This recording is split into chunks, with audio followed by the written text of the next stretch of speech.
اور ناظرین اب باری ہے صبح خیبر پختونخوا سے موصول ہونے والی چیدہ چیدہ خبروں کی، آئے دیکھتے ہیں۔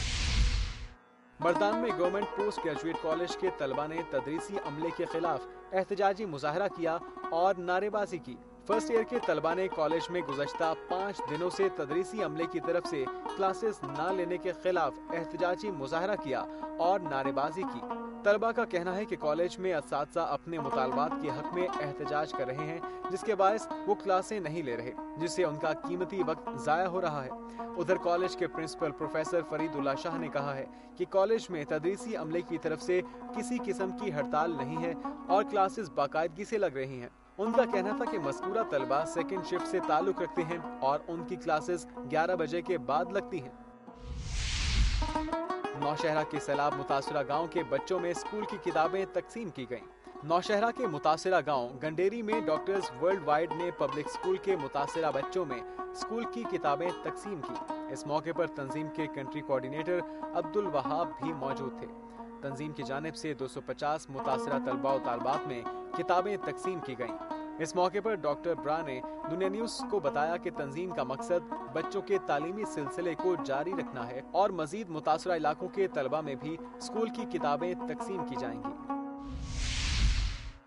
ٹانک میں محسود قبائل کا جرگہ ہوا، جس میں مطالبہ کیا گیا کہ حکومت جنوبی وزیرستان میں 2004 سے جاری آپریشن سے ہونے والے نقصانات کا ازالہ کرے۔ پولیٹیکل کمپاؤنڈ میں ہونے والے جرگے میں ملک جنان، ملک ہاشم، ملک کرامت اللہ، ملک رشید، حاجی محمد سمیت درجنوں قبائلیوں نے شرکت کی۔ شرکاء کا کہنا تھا کہ جنوبی وزیرستان میں جاری ترقیاتی کاموں کو جلد پایہ تکمیل تک پہنچایا جائے، جبکہ محسود قبائل کی اپنے علاقوں کو باعزت واپسی کو یقینی بنایا جائے۔ ان کا کہنا تھا کہ محسود قبائل محب وطن ہیں اور قیام پاکستان کے دوران انہوں نے بڑی قربانیاں دی ہیں، اس لیے ان کی مراعات بحال کی جائیں۔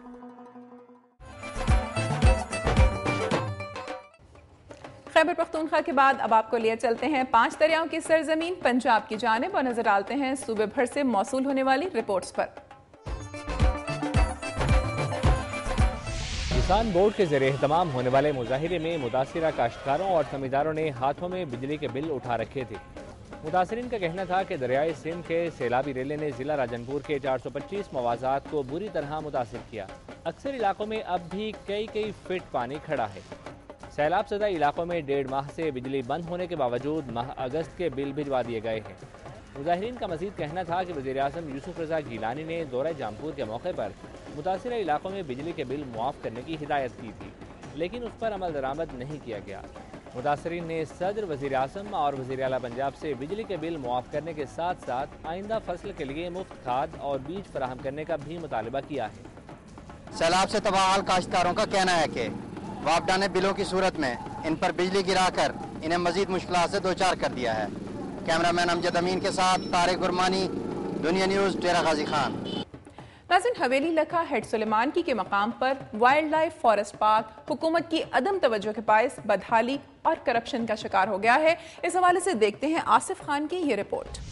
ہیڈ سلیمانکی کے مقام پر 104 ایکڑ پر محیط کروڑوں روپے کی لاگت سے بنا ہوا فارسٹ وائلڈ لائف پارک حکومت کی عدم توجہ سے بدحالی کا شکار ہے۔ فارسٹ پارک میں کوئی مناسب انتظام نہ ہونے کی وجہ سے پارک اب جنگل کی صورت اختیار کر چکا ہے۔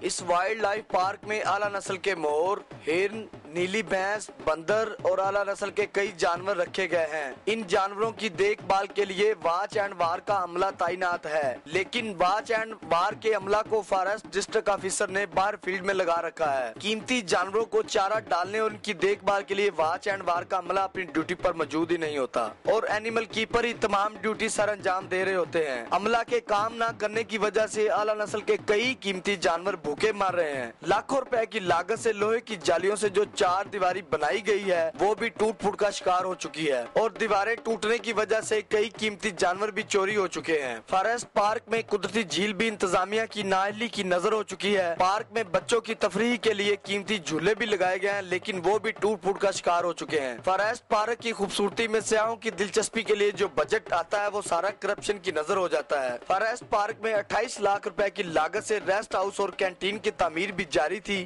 وہ بھی کرپشن کی نظر ہو گئی ہے۔ حکومت کی عدم دلچسپی کی وجہ سے یہ فارسٹ وائلڈ لائف پارک اب جنگل کی صورت اختیار کر چکا ہے۔ حکومت بڑے بڑے سیاسی پیچاک حل کرنے میں مصروف ہے،